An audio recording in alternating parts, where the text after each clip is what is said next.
Irmãos, à noite aqui nós estamos pregando uma série de mensagens cujo tema geral é o que faremos com os membros de nossa igreja que não são salvos.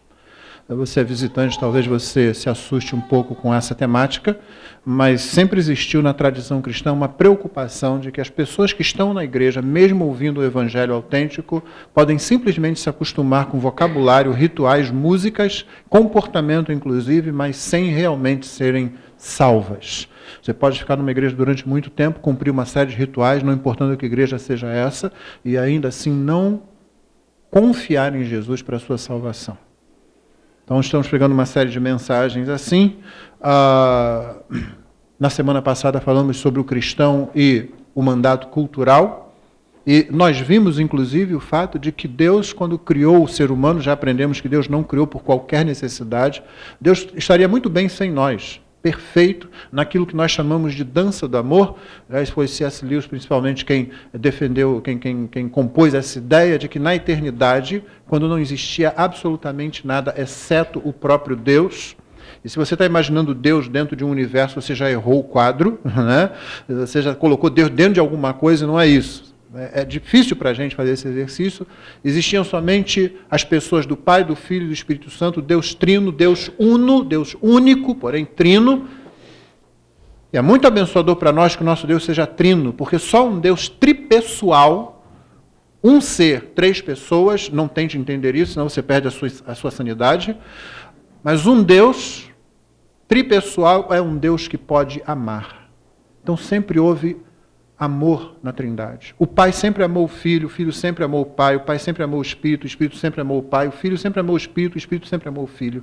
E isso nessa dança onde um olha para o outro, e nós aprendemos isso lá em João 17, 22, durante toda a eternidade um venera o outro, um admira o outro, um exalta o outro. Não, quando Deus cria, Deus não cria porque tenha qualquer necessidade. Deus cria alguém para usufruir disso. Deus cria alguém para entrar nessa dança.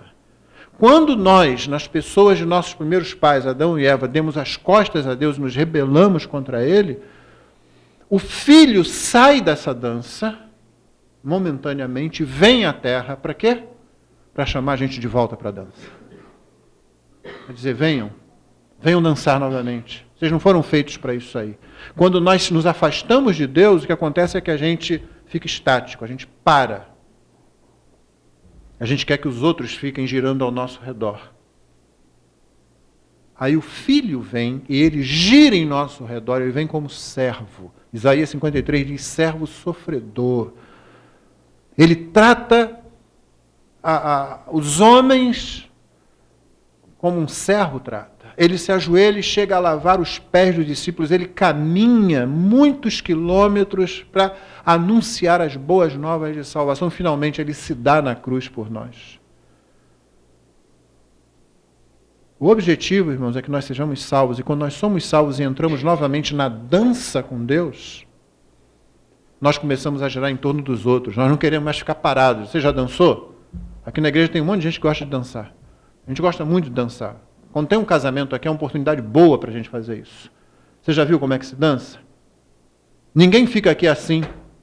Olha como eu danço bem. Está vendo? Ninguém faz isso. Né?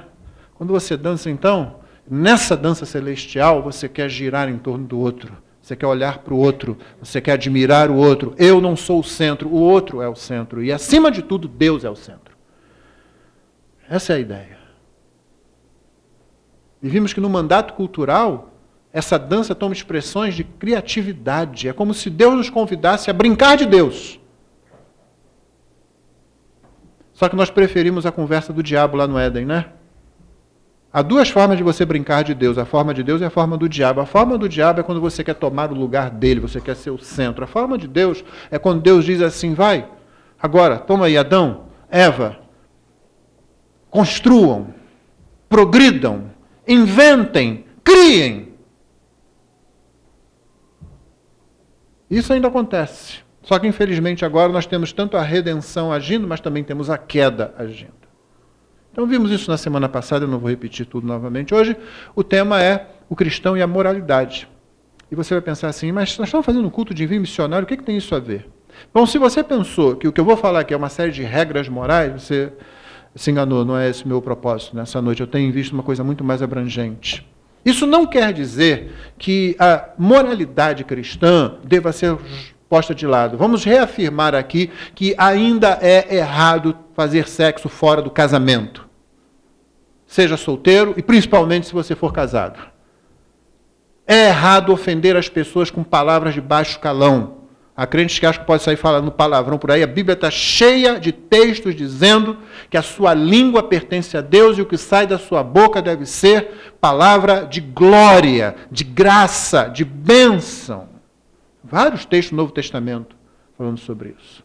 Ainda é errado não respeitar os pais, como infelizmente é difundido por aí. Ainda é errado se um homem quer casar com outro homem, se uma mulher quer casar com outra mulher. Se você vai para a cadeia, se vão botar na cadeia por causa disso, então é só trazer as algemas, porque isso vai continuar sendo errado, não importa quantas pessoas saiam à rua dizendo que é certo. Deus disse que não é assim. Quando ele criou o homem, ele disse, não é bom, a única vez que ele fala isso na criação, não é bom que o homem esteja só, ele diz, far-lhe-ei uma adjutora. No hebraico, o ish, que é o homem, recebe a isha, que é a mulher.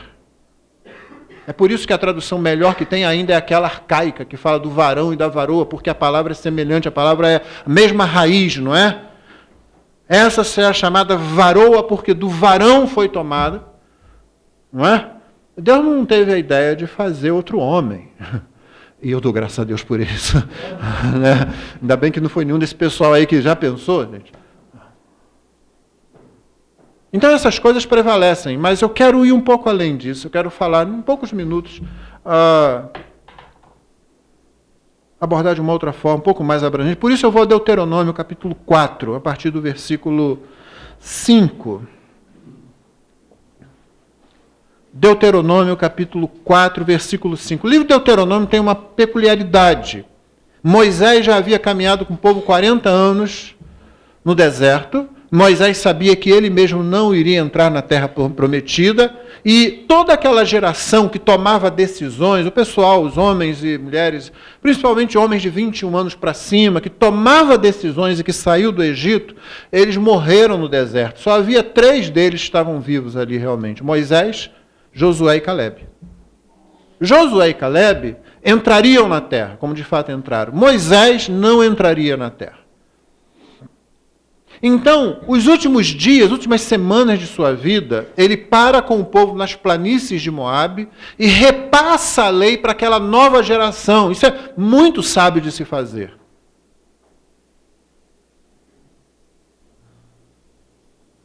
É por isso que o nome do livro é Deuteronômio. Esse não é o nome hebraico do livro. Esse é o nome que foi dado posteriormente. É uma palavra grega, na verdade, que significa literalmente segunda lei.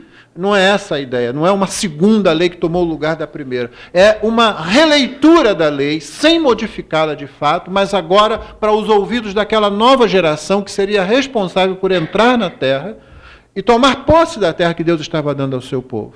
E logo no começo do livro, no capítulo 4, verso 5, no primeiro discurso de Moisés, entre os vários discursos que há nesse livro, ele diz o seguinte, capítulo 4, verso 5, eis que vos tenho ensinado estatutos e juízos, como me mandou o Senhor meu Deus, para que assim façais no meio da terra que passais a possuir.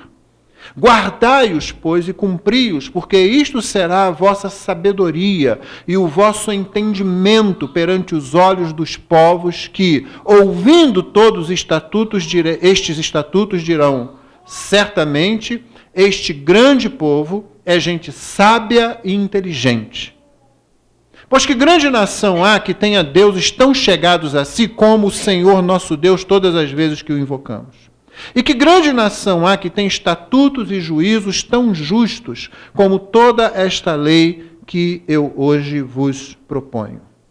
Então somente guarda-te a ti mesmo e guarda bem a tua alma, que te não esqueças daquelas coisas que os teus olhos têm visto e se não apartem do teu coração todos os dias da tua vida, e as farás saber a teus filhos e aos filhos de teus filhos. Deus abençoe a leitura de sua palavra. O que queremos aqui hoje, irmãos? Quando queremos falar sobre moralidade, já estabelecemos que a moralidade cristã tradicional deve prevalecer pelo simples fato de que ela flui das Escrituras. Obviamente, ao longo dos séculos, sempre houve igrejas, entidades cristãs e cristãos que transformaram a ética das Escrituras em algum tipo de coisa engessada, que transformaram a ética das Escrituras em amostra de hipocrisia. Mas você não corta o pé fora porque arranhou o dedo. Você faz isso? Você cuida do dedo. A gente não corta o pé fora. Então, da mesma forma, porque há maus exemplos de cristianismo, a gente não pega as Escrituras com todo o seu valor e joga fora e diz isso aí não presta. A gente não olha para o casamento e diz o casamento é uma instituição falida. Ele não funciona, ele não dá certo. Primeiro, porque ele vem de Deus. Segundo, porque funciona em muitos casos. Na verdade, muito mais do que a gente gostaria de admitir. E lembrem-se, com todo o peso de uma mídia contrária. Porque, infelizmente, a mídia é regida principalmente pela parte artística. E a parte artística da população, infelizmente, não é influenciada pelas Escrituras. A Bíblia não é contra a arte, não, nas suas diversas manifestações. A Bíblia é contra a idolatria. Toda vez que eu me coloco no lugar de Deus, eu saí da dança, eu estou estático ali, isso a Bíblia alerta, olha, você vai se transformar numa espécie de múmia. A Bíblia não é contra a arte, não. Vem de Deus. Faz parte da imagem e semelhança de Deus que está em nós. A imagem e semelhança de Deus não foi perdida, foi danificada seriamente, mas não foi perdida. Então, infelizmente, o que você tem hoje é uma série de valores que são divulgados porque interessa a essas pessoas que sejam divulgados. Quem está na ciência, quem está no meio artístico, não quer saber de limites. Tive a oportunidade de visitar um campo de extermínio nos arredores de Berlim. E lá havia todo o relato que foi mantido, foi preservado, e algumas fotos também. Eles pegavam crianças de 14 anos, inoculavam com um vírus, para depois fazer os testes. Você acha que isso aconteceu só na Alemanha da Segunda Guerra Mundial? Não. Muitos homens e mulheres de outros povos fizeram e fazem isso hoje. Você acha que alguma lei consegue impedir isso? Se você tiver um ser humano à disposição, você vai querer fazer isso. Você vai querer testar isso. A gente não sabe tudo o que acontece. Mas o pecado humano só encontra restrição na lei e nos atos de Deus. Porque senão a gente vai embora, irmão. A ética cristã continua valendo. Mas eu gostaria de falar sobre ética celestial. Por quê? Porque cada minuto que está passando aqui, você está se tornando ou cidadão do céu ou cidadão do inferno. Todos aqui nesse recinto estão nesse processo. Ou você está se transformando em alguém que vai habitar a eternidade com Deus, ou vai passar a eternidade debaixo do juízo de Deus. Cada dia mais você está se transformando nesse tipo de pessoa. C.S. Lewis diz muito interessantemente que, no fim das contas, o inferno vai ser fechado por dentro. Ele coloca isso de outra forma também bastante interessante. Ele diz só há dois tipos de pessoas. Aquelas que dizem para Deus, seja feita a tua vontade, e aquelas para quem Deus vai dizer no final, seja feita a tua vontade. E você está se transformando ou no cidadão dos céus ou no cidadão do inferno. O primeiro passo para se transformar no cidadão do céu é cair diante da cruz de Cristo, totalmente desesperado, completamente abandonado ali, sem confiar em si mesmo, confiando somente naquele que morreu na cruz e confessar que depende-se totalmente dele. O primeiro passo para se tornar um cidadão do inferno você deu quando nasceu. Nasceu, pronto, você já está no caminho. Quando a gente olha um texto desse, você percebeu que aqui o povo de Deus recebe a missão de ser vitrine. A ideia é a seguinte: Deus dá os seus ensinos e os seus estatutos através de Moisés, é um instrumento que Deus está usando, né, para que eles façam assim na terra que eles vão entrar. Vocês vão entrar nessa terra e vão começar a viver desse jeito. Os ensinos e os estatutos são, primeiramente, os 10 mandamentos, que são muito conhecidos de muitas pessoas, e também todas as leis que são desenvolvidas a partir dos princípios estabelecidos nos 10 mandamentos. Só que a gente tem uma leitura geralmente errada disso. Nós pensamos que tudo que a lei é lei. Já aprendemos que a palavra Torá, hebraica, para designar a lei, ela não significa primariamente lei, ela significa primariamente instrução. É isso que ela significa. Eu costumo colocar isso da seguinte forma: se você conseguisse um programa de computador adequado e você jogasse a lei como dada no Sinai de um lado, do outro lado sairia uma fotografia de Deus. Isso aqui é um retrato gráfico, literário de Deus. Não é simplesmente faça isso, não faça aquilo. O que você tem aqui diante de você é um Deus santo. O que você tem aqui é um Deus sábio. O que você tem aqui é um Deus vivo. Portanto, ele dá santidade, sabedoria e vida. O que você tem aqui é um Deus onipotente. Portanto, ele dá vigor e força. É por isso que logo no início é dito, guardai, verso 6, guardai-os, os estatutos e os ensinos, e cumpri-os, porque isto será a vossa sabedoria e o vosso entendimento. Isso é sabedoria e entendimento. É como diz o Salmo 19, na segunda parte, quando ele passa a falar da palavra de Deus. Na primeira parte ele fala da revelação na criação. Na segunda parte ele fala da revelação objetiva, da revelação especial de Deus. Ele começa a dizer que os juízos do Senhor são fonte de sabedoria. O simples aprende de lá. E naquele salmo, a palavra significa o simplista, aquela pessoa que tem dificuldades mesmo. Na medida que ela tem contato com a palavra de Deus, ela vai se tornando sábia. Então não é apenas uma questão de uma lista de faça e não faça. E se você tiver boa vontade com o texto bíblico e der uma chance ao texto bíblico, você vai notar que o texto bíblico no Antigo Testamento é maravilhosamente gracioso. Há dispositivos que defendem a mulher numa época que não havia tantos dispositivos assim, ou quase nenhum, na verdade, no Antigo Oriente Próximo. Há dispositivos que defendem o pobre, o que nós chamamos de o quarteto de vulnerabilidade no Antigo Testamento. O pobre, o órfão, a viúva, o estrangeiro. Eles são protegidos por isso, coisas tão bonitas, tão lindas, inclusive graficamente, como a lei da respiga. Quando você estiver colhendo no seu campo e cair lá uma espiga, cair lá alguma coisa, deixa lá. É para o pobre, é para a viúva, é para o órfão. Está dizendo o seguinte, olha, a propriedade privada é a invenção de Deus. Mas você não tem que utilizar de tudo que você tem o tempo todo. Pelo contrário, você tem que dividir isso. Deixe lá. Quando você cortava e colhia as coisas, aí você levava tudo, e esqueci, um molho ficou lá no canto. Deixe lá. Você, intencionalmente, e por causa da lei, você dizia, não, aquilo não me pertence mais, não é mais meu. Havia o ano do jubileu, de 50 em 50 anos.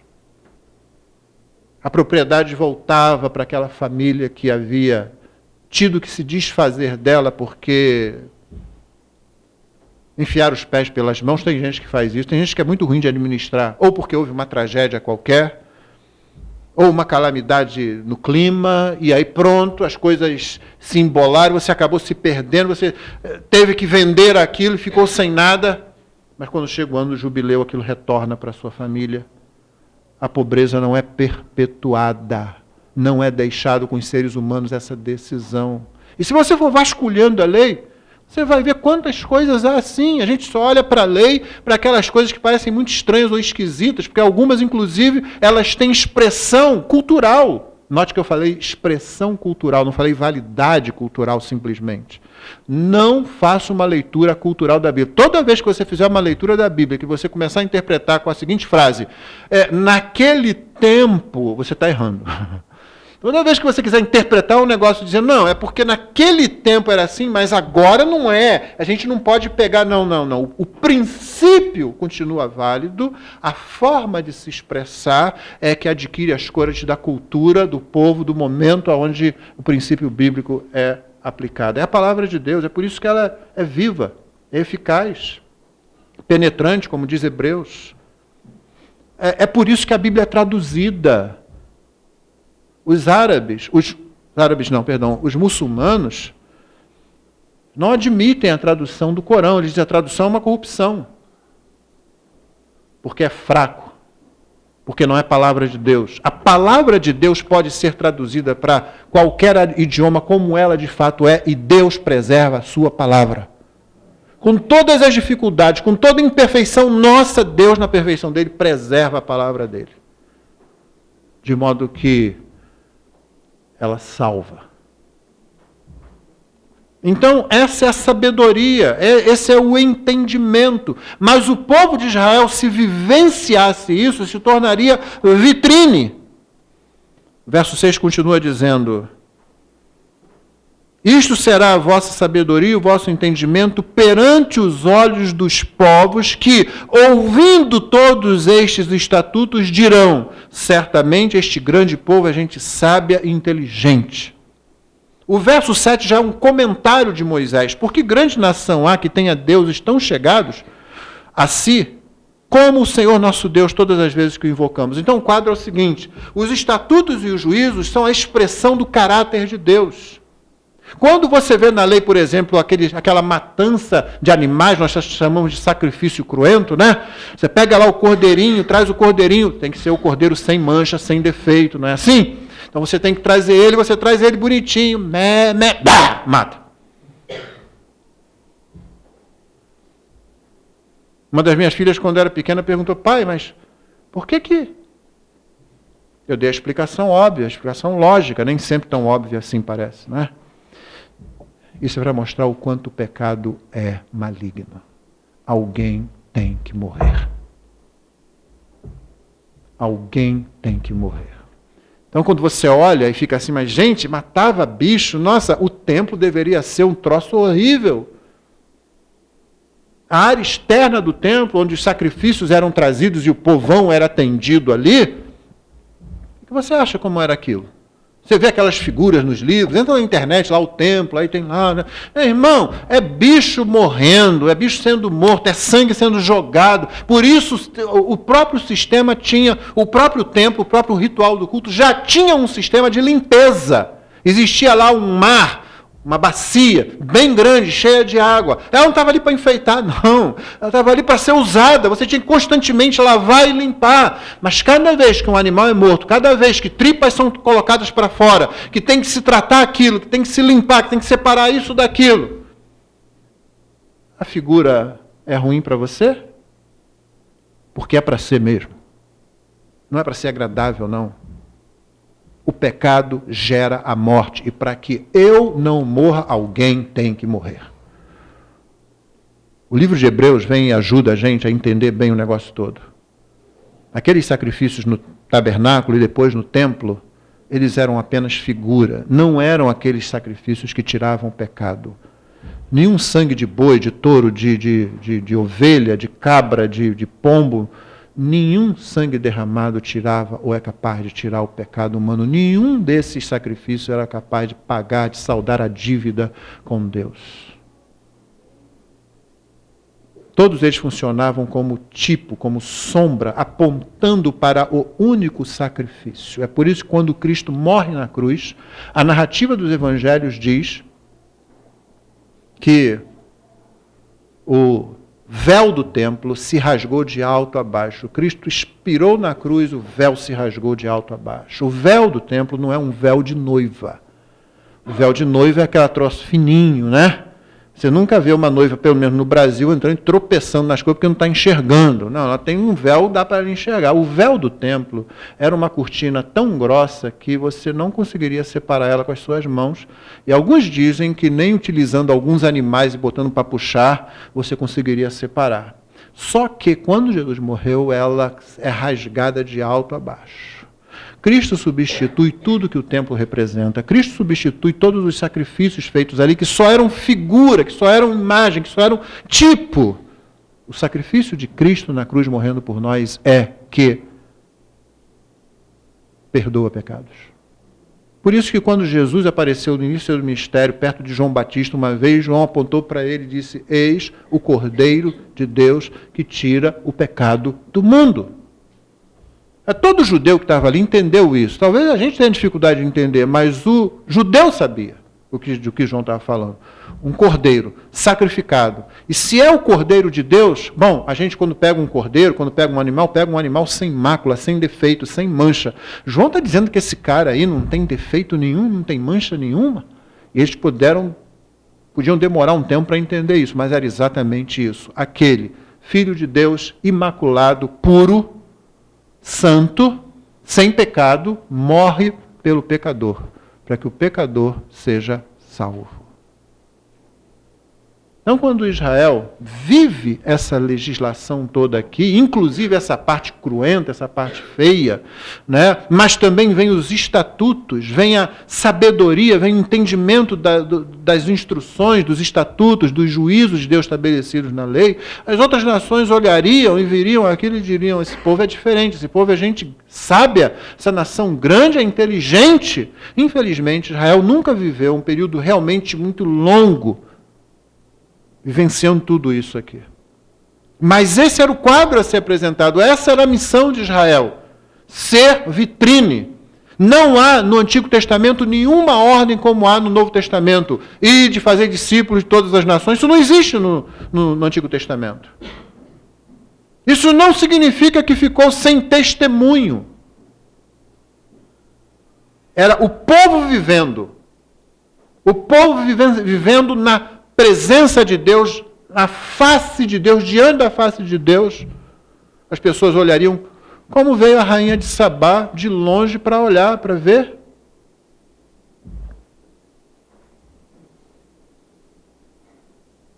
De modo, irmãos, quando você olha para isso aqui, o quadro que eu gostaria de estabelecer é o seguinte: esse é o alimento que as nações precisam.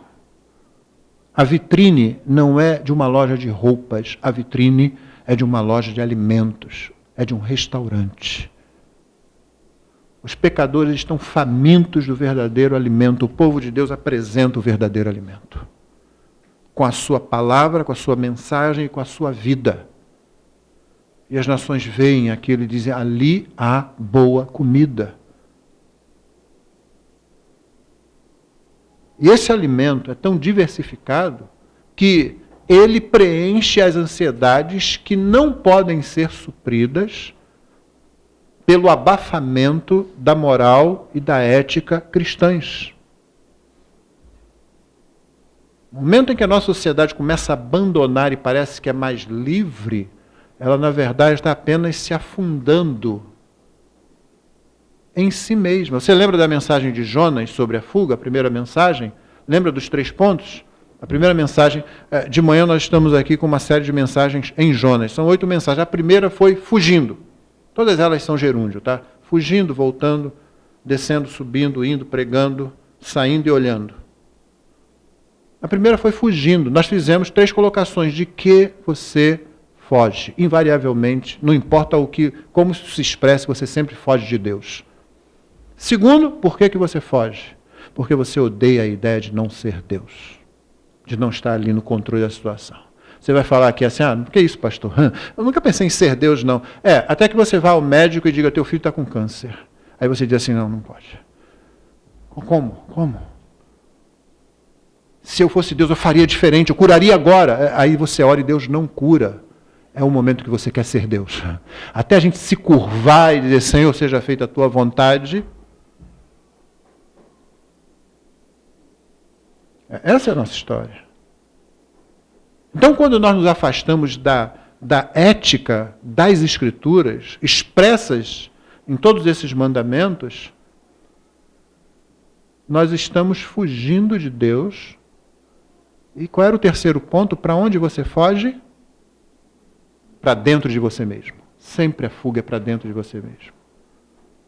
É por isso que viver separado de Deus é sempre representativo de uma atrofia. Você está sempre atrofiando. Você nunca é maior do que aquilo que você adora.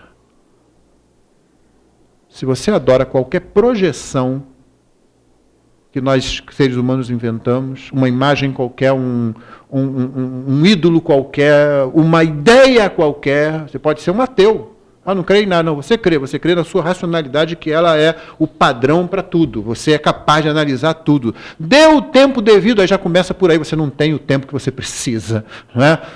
Então a gente está. Não importa, você nunca é maior do que aquele diante de quem você se curva em adoração. Quando você se curva em adoração diante do Deus infinito, então você só tem para onde crescer. Se você foge e abandona tudo aquilo que é dele, você só tem para onde atrofiar para dentro de você mesmo. Por isso Israel é uma vitrine, deveria ser uma vitrine, atrair a atenção das pessoas. Certamente este grande povo é gente sábia e inteligente. E aí Moisés comenta, pois que grande nação há que tenha deuses como o nosso? Quando a gente invoca, ele está ali perto. Lembra de Jonas novamente? A gente tem a ideia de que Jonas estava fugindo de Deus, como se ele pudesse fugir. Ele sabia que ele não podia fugir de Deus, ele conhecia Deus, não é? Mas os marinheiros que estavam com ele no barco não tinham ideia de quem era Deus. Eles clamam aos deuses dele, não acontece absolutamente nada, porque não tem Deus nenhum para atender realmente. E a tempestade que estava sobre aquele barco tinha sido mandada por Deus, né?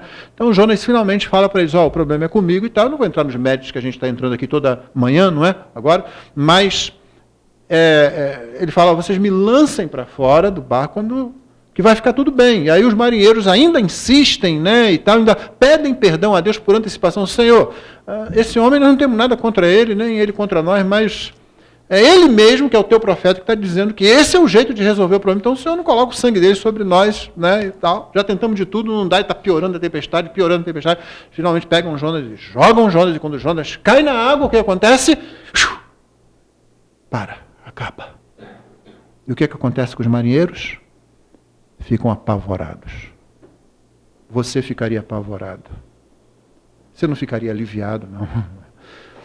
Aquela tempestade, o navio quase se quebrando, e você lá já invocou Deus. Aí vem um camarada que diz que serve um Deus, ele disse, eu temo ao Senhor, Deus dos céus, Criador da terra e do mar, e estou fugindo dele. Cara, você está louco, eles falam para ele, você está maluco, o que é isso que você está fazendo? Aí finalmente, quando está lá a tempestade, né, cada vez pior, já tinham aliviado o peso do navio, nada, e daqui a pouco eles já clamaram aos seus deuses e nada deu certo e tal. E finalmente eles jogam Jonas, quando eles jogam Jonas, eu sempre imagino que naquele momento eles ficam calados e começam a olhar em volta. Porque até ali eles não tinham se dado conta da presença do onipresente. Ali eles constatam, ele está aqui, ele faz o que ele quer, quando ele quer, do jeito que ele quer, e ninguém pode fazer nada. Por isso, a seguir, eles fazem votos, fazem sacrifícios, e a Bíblia diz que eles creem. Não sei se todos eles creram, naquele momento, eles ficam apavorados. Mas Jonas, que foi jogado no mar, né? Daqui a pouco vem um grande peixe, o termo quer dizer um grande ser marinho, engole Jonas. Naquele momento, Jonas, enquanto ele está afundando, porque é o que ele descreve no capítulo 2, no salmo que ele produz depois, ele está afundando, aí está desesperado e tal, assim, de repente, a falta de ar acabou, tem ar, como tem ar? E Jonas está num lugar úmido, está num lugar quente, está num lugar talvez bastante cheio de fluidos corporais, aí, mas ele está vivo. O peixe não é uma punição para Jonas, o peixe é livramento. Jonas sabe disso, por isso é que ele faz um salmo de louvor. Ele conhece a presença. E é isso que o povo conhecia. Por isso Moisés está falando isso. Que nação tem deuses como o nosso Deus está sempre presente? No momento que a gente invoca, Ele está presente. Porque Ele sempre está presente. Irmãos, quando nós fazemos a oração de invocação, que ninguém pense que nós estamos chamando Deus para o culto. Para começar, é Deus quem nos convida ao culto. O culto só é possível por causa de Deus. Cristo é quem abriu um caminho novo e viu para dentro do Santo dos Santos, por assim dizer. Quando aquele véu se rasgou lá, o véu representava o próprio corpo de Cristo sendo dilacerado, era a morte de Cristo, nos trazendo para dentro da presença dele. Que ninguém ache que chega aqui antes de Deus. Deus sempre chega primeiro, porque Deus sempre está. E o povo sabia disso. E Moisés dizia, gente, quem tem um Deus assim? Os profetas de Baal clamaram naquela situação lá com Elias, clamaram e nada. Passaram a manhã toda, lanharam o corpo todo, nada. Ninguém responde com fogo, não cai o fogo do céu e tal. Quando Elias fala uma oração pequenininha, Senhor, mostra e tal, brá, acabou. E qualquer um de nós já sentiu angústia, ou mesmo alegria em determinados momentos, e buscou a presença do Senhor. Você sabe que Ele está ali porque a palavra de Deus diz, mas Deus vai além disso e você percebe que Ele está ali. Porque Ele sempre está. As nações não têm isso. Então, quando Rômulo e Susan são chamados para o campo missionário, falei isso aqui no culto de oração às 8 horas da manhã hoje, a nossa alegria está no fato de que pessoas que nunca ouviram o Evangelho vão ouvir. Quando eu e minha esposa tínhamos alguma dificuldade com as nossas filhas, algum temor, alguma coisa, uma doença, qualquer coisa, nós tínhamos a quem recorrer.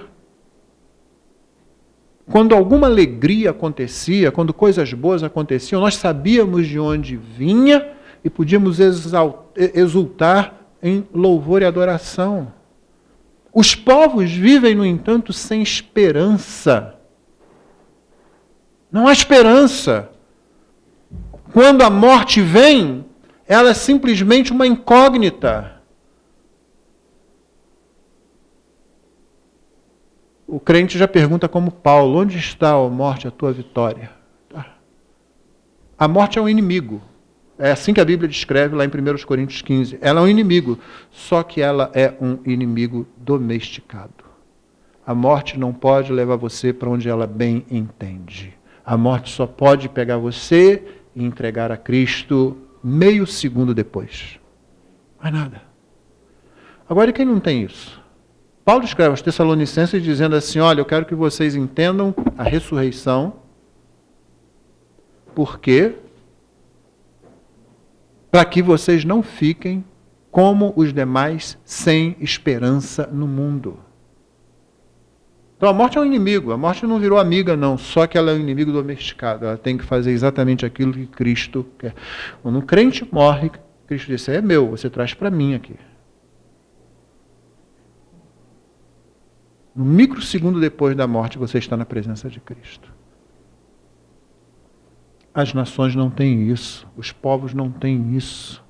Eles não têm esse alimento. Então, essa ética toda das Escrituras, isso que torna a nossa vida significativa aqui e depois na eternidade, essa ética celestial que começa aqui e depois desemboca na eternidade, ela não é conhecida dos povos. Então, quando missionários vão para outro lugar, é isso que eles vão fazer lá. Essa é mais uma justificativa e uma resposta diante daquela pergunta, que direito vocês têm de pregar isso para outras nações, para outras culturas? Eles estão lá vivendo, deixa eles viverem lá na adoração aos deuses dele. Não se trata de direito, não. Nós temos várias respostas para isso. Nós temos, por exemplo, Mateus 28, de 18 a 20, Cristo dizendo, olha, me dada toda a autoridade nos céus e na terra, portanto vão e façam discípulos de todas as nações. Pronto, isso aí já era suficiente para a gente fazer. Mas nós temos Apocalipse 5 também, aquele belíssimo texto, não é? Digno és, isso é dito ao Cordeiro, né? Porque fostes morto e com o teu sangue compraste homens de todas as nações e povos e línguas e os constituíste povo, nação de Deus. Então, quando o missionário está indo, ele não está indo lá invadir a cultura, não, ele está indo lá pegar o que é de Cristo. Cristo já comprou, o missionário só vai lá pegar aquilo que é de Cristo. Mas ainda temos mais essa daqui. Lá estão os povos famintos, lá estão os povos cegos, lá estão os povos mortos. Eles não têm nem o entendimento, nem a sabedoria. Volto a dizer, se durante a história, e mesmo hoje, crentes deram mau testemunho, se cristãos deram péssimo testemunho, eles vão dar conta disso diante de Deus, mas isso não anula o que está aqui, qualquer povo ou nação, que vivenciar essa realidade, aperfeiçoada pela vida e morte e ressurreição de Jesus, terá verdadeiro alimento, terá verdadeira alegria.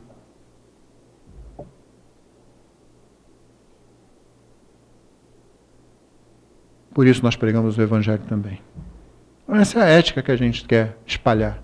Nós não queremos aqui dizendo, não estamos aqui dizendo, ó, viva como nós vivemos, não. Nós não queremos falar para as pessoas assim, ó, você tem que fazer isso porque nós fazemos, o nosso jeito de fazer é melhor que o seu. Não. Nós recebemos essa mensagem de Deus, nós mesmos fomos conquistados por ela, nós mesmos queremos viver desse jeito. E é isso que nós anunciamos. E o que é mais maravilhoso com relação a isso, como resposta aos críticos que estão sempre presentes por aí, é que nós não recebemos nenhuma missão de obrigar ninguém a viver assim, não. Nós proclamamos essa mensagem e convidamos as pessoas. E é isso que vocês vão fazer. Já eles estão fazendo aqui, é isso que vão continuar fazendo. É isso que cada um de nós tem que fazer, porque a pessoa que está ao teu lado, no teu trabalho, na escola, o teu vizinho, na condução, ela está se tornando, você não conhece ela, ou talvez você conheça, mas ela está na mesma condição, se tornando a cada segundo ou cidadão do céu ou cidadão do inferno, ou está debaixo da graça de Deus ou debaixo do juízo de Deus. Ou ela tem esse alimento e se alegra com isso, ou ela olha para a morte e diz assim, a morte pode ser dolorosa, a morte pode ser alguma coisa triste, mas eu sei para onde ela vai me levar. Ou então ela olha para a morte com desespero, e às vezes, quando o desespero não é suficiente, com cinismo, né? Ah, eu não ligo, tanto faz. É outra forma da gente reagir, né? Então vão e alimentem os povos. Como Jesus disse aos seus discípulos numa das ocasiões em que multiplicou o alimento, ele disse, dai-lhes vós de comer. É isso que nós fazemos, é isso que nós entendemos que nossos irmãos vão fazer. Essa moralidade, essa ética que não é apenas um código de face e não face, ela é vida. Vida. Ela é alegria, fonte de alegria, não é uma prisão, não é uma camisa de força, é alegria. E que Deus seja glorificado, que Ele receba o que lhe é devido, através da vida de vocês e através da vida de cada um dos que estão aqui. Amém.